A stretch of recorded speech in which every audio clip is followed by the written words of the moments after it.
Imagine walking into a small 10-foot by 10-foot room with just one other person. The whole time you two are in this room, he is continuously accusing you of a crime. He won't stop telling you that he has evidence against you. He won't stop saying he knows you didn't mean to and that he understands it was an accident. He won't stop telling you that you are better than this and that it's okay to confess. That is the right thing to do. Even if you did not commit any crime or do anything wrong at all, the things that he is saying and the way that he is saying them could be enough to make you confess. It's easy to become nervous when someone is in your face accusing you of something over and over. Today I will discuss a problem, the wrongful use of interrogation tactics.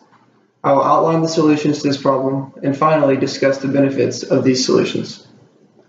Brandon Garrett states that a puzzle is raised by cases of false confessions.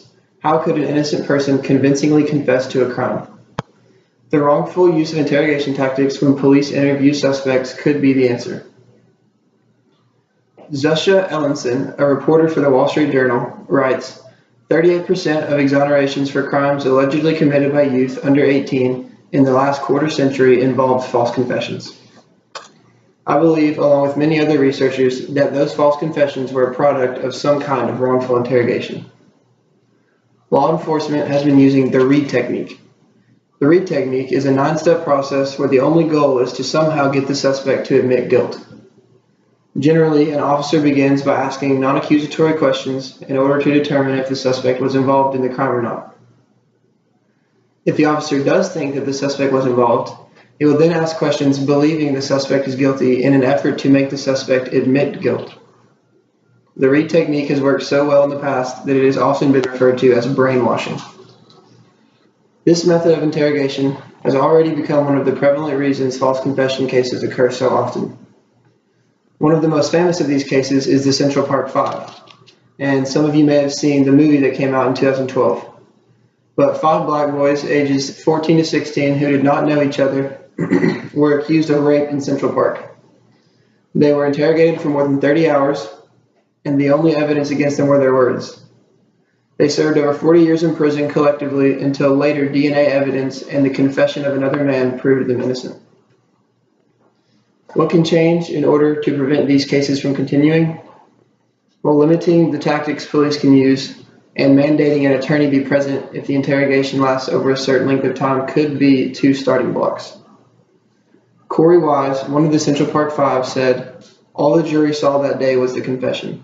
They didn't see the 30 hours of interrogation that took place before that, and I just wanted to go home. I told the New York Police Department what I thought would get me out of there fast enough."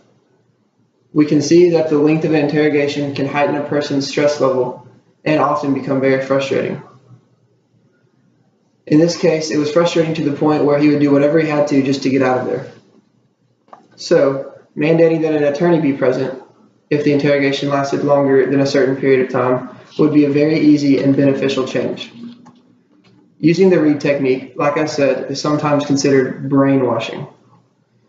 Removing this method from all interrogation practices is a solution I believe would benefit all suspects moving forward, because these changes would affect a lot more people than just the suspects themselves. Mandating an attorney be present if the interrogation lasts over a certain length of time and doing away with the Reid technique are both simple changes that would have a very significant impact on future interrogations and the trials that follow them. One benefit would be a decrease in the number of false confessions produced each year. According to the California Innocence Project, a review of 125 wrongful conviction cases showed that 84% of the false confessions occurred after more than 6 hours of questioning. With the absence of the Reid technique, there would not be as many cases of false confessions. Another benefit would be a shortening of the time that it takes to conduct an interrogation. If this happened, we could have shorter trials, which would allow the courts to conduct more trials each year. Another would be all the taxpayers' money that goes to waste convicting a wrong person.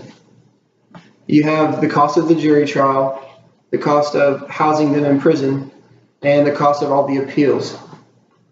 And I believe the benefits of these changes would have a lasting effect on all future interrogations. So today I've discussed the wrongful use of interrogation tactics, solutions to this problem, and the benefits of these solutions. Hopefully, if these changes are made, the right people will be convicted and suspects won't feel forced to admit to something they had no part of. So call your congressman today and ask them to pass laws covering these solutions. The more that reach out to senators and House of Representatives, the more likely the chance is they will pass them. Thank you.